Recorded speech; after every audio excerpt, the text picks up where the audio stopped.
आज महिला दिवस के दिन हम आपको शहर की उन महिलाओं से मिलाने ले चलते हैं जिनके जज्बे को आप खुद साफ तौर से देख पाएंगे। जिस तरीके से पहले के समय में महिलाएं केवल घर तक सीमित थी, घर के कामकाज करती थी, लेकिन अब महिलाएं बाहर आकर के काम कर रही हैं। कोई भी काम छोटा या बड़ा नहीं होता है। जैसे कि आप शहर के चौक चौराहों में ही खुद देखा होगा कि जिस तरीके से ट्रैफिक सिग्नल में महिलाएं होती हैं, ई रिक्शा चलाते हुए महिलाएं होती हैं, पेट्रोल पंप में महिलाएं काम कर रही हैं। तो इस तरीके से हर क्षेत्र में आजकल महिलाओं का जो योगदान बढ़ रहा है। कुछ महिलाओं की मजबूरियां होती है कि इनकी आर्थिक स्थिति ठीक नहीं होती है, घर चलाने के लिए, पेट पालने के लिए किस तरीके के काम करती है और काम के दौरान क्या कुछ समस्याएं उनके जीवन में आती है। इन सभी मुद्दों पर हम आज उनसे जानते हैं, उनसे बात करते हैं। कोई भी काम छोटा या बड़ा नहीं होता है। पहले के समय में आप केवल लड़कों को ही पेट्रोल पंप में काम करते हुए देखते होंगे, लेकिन अब जो है लड़कियां भी पेट्रोल पंप में काम करती हैं। यहाँ पर कुछ लड़कियां पेट्रोल पंप में काम कर रही हैं। हम उनसे बात करके जानते हैं कि क्यों वो इस तरीके का काम कर रही हैं। क्या नाम है आपका? मेरा चंद्रिका नेतान है। ओके चंद्रिका, आप कहाँ से हैं? मैं मौबाजार रायपुर से हूँ। आप यहाँ पेट्रोल पंप में कब से काम कर रही हैं? एक महीना यानी कि 1 साल होने वाला है। तो क्यों कर रही हैं आप यहाँ पर काम? वही मेरे घर की स्थिति ख़राब थी, यानी कि मम्मी पापा का थोड़ी तबीयत ख़राब थी, इसीलिए थोड़ा करना पड़ा। स्कूल छोड़ना पड़ा इसीलिए। हाँ। तो एक सवाल और मैं आपसे पूछूंगी कि यहाँ पर आप दिन भर पेट्रोल पंप में काम करती हैं, तरह तरह के लोग यहाँ पर आते हैं, तो किस नज़र से देखती हैं आप उसे? अच्छा लगता है क्या हाँ अच्छा लगता है। वही तो एक से एक लोग आते रहते, कुछ सुना करता। अब क्या बोलूँ, सुन करो, काम करना पड़ता है। ये बात है तो करके यानी कि यहाँ से समझा के। तो अब कैसी है आपके घर की स्थिति? अब ठीक है यानी कि घर की स्थिति। कौन कौन करता है आपके घर? मेरे घर में भैया करते हैं और मेरी बड़ी दीदी और मैं तीनों करते हैं। बड़े वाले भैया यानी कि वही गैरेज में जाते हैं। हाँ। नहीं तो आपने यहाँ ही काम करना कि क्यों चुना, मतलब उसको बताओ। नहीं यानी कि अच्छा लगा मेरे को ये जॉब। हाँ इसीलिए। कैसे इसकी ट्रेनिंग वही 1 हफ्ता सिखाया हम लोग को, फिर हम लोग करना चालू किया। अप्रैल से चालू किए हम लोग काम। जस्ट साल भर होने वाला है। घर की स्थिति देखकर कर रहे हैं। ये एक पेट्रोल पंप में काम करते हैं तो गर्व महसूस करते हैं और अपने आप को एक सुरक्षा महसूस करते हैं। बिल्कुल, घर की आर्थिक स्थिति ठीक ना होने के कारण यदि यहाँ पर पेट्रोल पंप में भी काम करना पड़े तो लड़कियाँ वो काम भी करती हैं, लेकिन किसी से कम नहीं है, किसी से पीछे कभी नहीं हटती हैं। इस तरीके से और भी लोगों से जानते हैं कि उनकी क्या आर्थिक मजबूरियाँ रहीं, क्या कुछ उनके साथ कठिनाइयाँ रहीं, इनकी वजह से उनको इस तरीके का काम करना पड़ रहा है।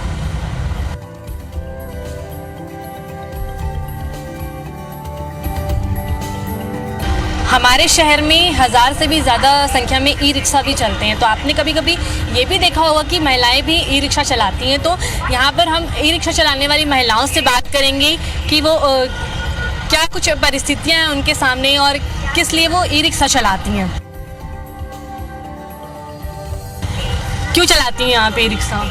ये रिक्शा कोई शौक से नहीं चला रहा है, हम लोग की परेशानी है, मजबूरी है काम करने के लिए, मजदूरी पेट भरने के लिए, इसलिए हम लोग रिक्शा चला रहे हैं। बाहर ना काम करके खुद का काम कर रहे हैं हम लोग। तो खुद का काम आपने कैसे स्टेबल किया है कि ई रिक्शा चलाना है? पहले इनके बारे में जानकारी लिए हैं कि क्या है, पॉसिबल है कि नहीं चला पाना। पहले तो बहुत दिक्कत आया। पहले तो ऑफिस में ही मना कर दिया कि महिलाएं होकर ई रिक्शा क्यों चलाओगे।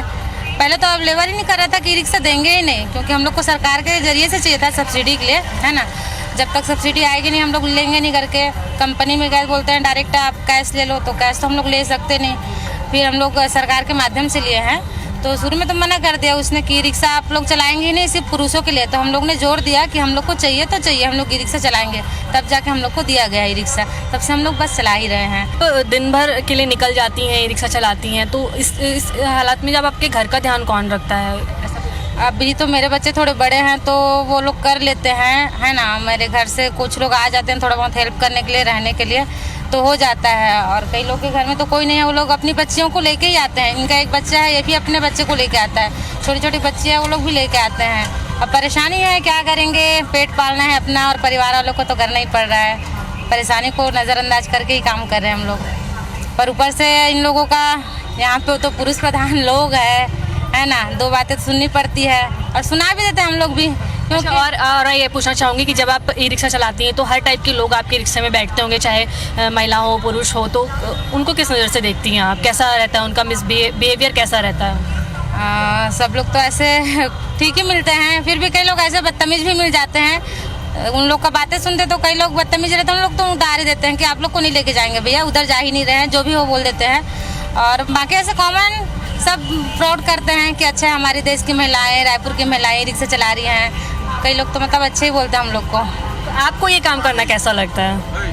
हम लोग को, मुझे तो बहुत खुशी होती है, किसी को हो ना हो अपने आप में मतलब एक गर्व लगता है कि कुछ तो कर रही हूँ और किसी के बलबूते पे नहीं हूँ। मेरा हस्बैंड मुझसे अलग रहता है, कुछ परेशानियाँ हैं, है ना, घरेलू प्रॉब्लम है, 2 बच्चियाँ हैं, वो मेरे पास रहती हैं। वो लोग भी प्राउड फील करते हैं, मेरे माँ बाप, वो लोग भी, मेरे फ्रेंड है, मेरी भांजी मेरे साथ रहती है, सब। तो मुझे तो बहुत अच्छा लगता है। और यहाँ पे जितनी भी महिलाएं आती हैं सबको अपने आप के ऊपर एक प्राउड फील होता है कि हम लोग अच्छे काम कर रहे हैं करके। लोग, हम लोग को 2 साल हो गया है, ये अप्रैल आएगा तो 2 साल हो जाएगा कंप्लीट। तो किस तरीके से आपका यहाँ पर खर्चा निकलता है और पैसा सारा सही से मिलता है? हाँ, ये हम लोग स्टेशन से चलते हैं ना, सवारी अच्छी मिलती है और पैसे अच्छे मिल जाते हैं। दिन भर का 500-700 कहीं नहीं जाता हम लोग का, ये बात है। आपसे पूछना चाहूँगी कि आपको कैसा लगता है ये रिक्शा चलाना और कब से चला रही हैं? मैं 2 साल हो गया चलाते, 2 साल हो गए हैं और भी महिला चलाते चलाते मतलब 10-20 हो गए हैं अभी तक। तो मैं तो यही चाहूँगी सभी महिला लोग को दूसरे की नौकरी से अच्छा अपना नौकरी अच्छा लगे। तो यहाँ पर महिलाएं दूसरों पर निर्भर नहीं है, खुद से यहाँ पर खुद का काम यहाँ पर शुरू की है, बैंक से फाइनेंस लेकर के ई रिक्शा खरीदी और उसके बाद खुद का काम कर रही है। तो ये भी एक बिल्कुल भी गर्व करने वाली बात है और ये अपने काम पर भी बिल्कुल ही प्राउड फील करती हैं। इनको बिल्कुल भी किसी दूसरे से मतलब नहीं होता है। इस तरीके से शहर में अब महिलाएं भी ई रिक्शा चला रही हैं और आगे बढ़ रही हैं। तो यहाँ पर यदि महिलाओं की सुरक्षा ही महिला पुलिस करे तो फिर क्या करें। तो हम पहुँचे हैं महिला पुलिस थाना में और यहाँ पर महिला पुलिस थाना से यहाँ पर बात करते हैं और उनसे जानते हैं कि किस तरीके की चुनौतियाँ उनके सामने आती हैं। जी मैम, आप बताएंगे कि आप पुलिस क्षेत्र में हैं और किस तरीके की चुनौतियाँ आपके फील्ड में आती हैं? मेरा नाम अनुराधा राव है, मैं सब इंस्पेक्टर हूँ। महिला थाने में विगत 6 वर्षों से कार्यरत हूँ। महिलाओं के सुरक्षार्थ हम लोग जो भी काम करते हैं बहुत सारी चुनौतियाँ आती हैं, लेकिन ये सब चीज़ के लिए हम लोग को पूर्व में ट्रेनिंग दिया जाता है और हर महिला और बच्चों के और बुजुर्गों का हम लोग हमेशा ख्याल रखते हैं, उनके हिफाजत की, सुरक्षा की सब चीज़ करते हैं। यदि कोई भटकी हुई महिला आती है उसके लिए हम लोग सखी सेंटर वगैरह से सहारा लेकर काम करते हैं, एवं कोई भी पीड़ित महिला आती है और उसके लिए भी हम लोग करते हैं, और बुजुर्ग आते हैं उनके लिए भी करते हैं, भटके हुए बच्चे आते हैं उनके लिए भी करते हैं।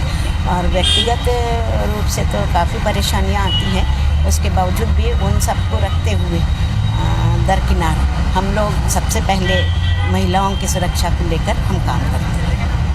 मैडम, आप भी महिला हैं और घर की स्थिति को आप समझ सकती हैं कि घर में सबसे ज़्यादा महिलाओं का होना ज़रूरी है और ऐसे समय में आप इस क्षेत्र में काम कर रही हैं, तो क्या इस मामले में क्या करें?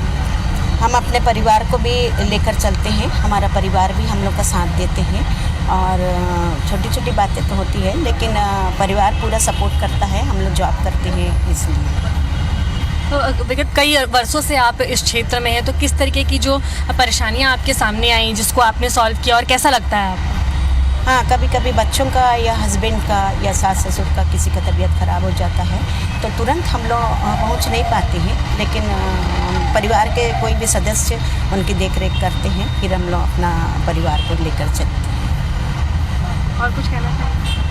हाँ, पुलिस डिपार्टमेंट में जॉब करने का एक बहुत अच्छा हम लोग को समाज सेवा और महिलाओं और बच्चे बूढ़े इन सबको हम साथ दे सकते हैं। और सबसे बड़ी बात पुलिस में नौकरी करने से हमारा ये फ़ायदा है कि हम जो है किसी भी पीड़ित को और या किसी का परिवार बसाना है या फिर बच्चों का किसी प्रकार का समस्या है, ये सब चीज़ को हम पुलिस वाले आसानी से कर सकते हैं, क्योंकि पुलिस वाले कोई पीड़ित आती है तुरंत उनका मेडिकल कराते हैं, भटकी हुई आती है उनको उनका घर तक पहुंचाते हैं, और कोई बच्चा भटक जाता है उनके पेरेंट्स तक पहुंचाते हैं, और कोई बुजुर्ग आते हैं तो उनकी भी समस्या सुनते हैं। सब समस्या समाधान करने के लिए तत्पर हैं।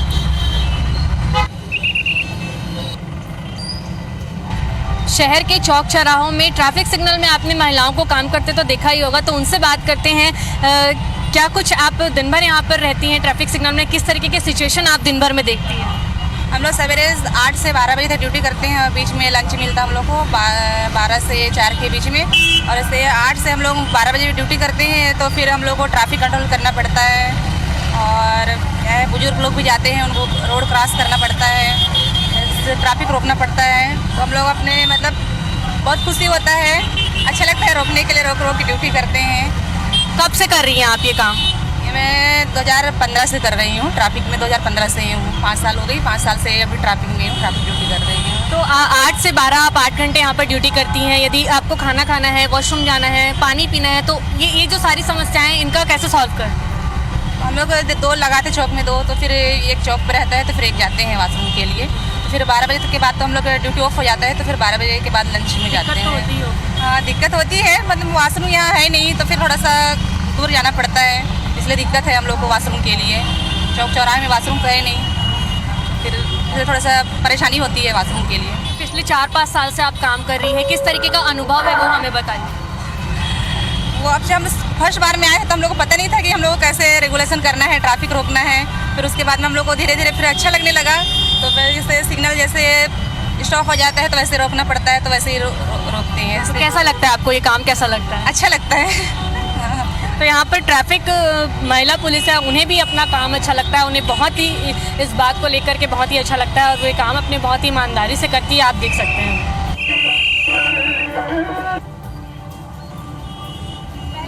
तो इन सभी महिलाओं से बात करके हमने ये जाना कि किस तरीके से चाहे गर्मी हो, चाहे ठंडी हो, बारिश का मौसम हो, 12 महीने 8 घंटे ये फील्ड में खड़े होकर के काम करती है। आने वाले जो चुनौतियां हैं उनका सामना करती है, समस्याओं का समाधान करती है और अपना घर भी संभालती है। इस तरीके से महिलाएं हमेशा से ऑलराउंडर रही हैं, सभी क्षेत्रों में उनका योगदान भी बढ़ रहा है, उनकी महत्वाकांक्षाएं बढ़ रही हैं, साथ ही ऐसी महिलाओं को हमारा सम्मान है। कैमरामैन अनूप साहू के साथ नेहा के शर्वानी, IBC 24 रायपुर।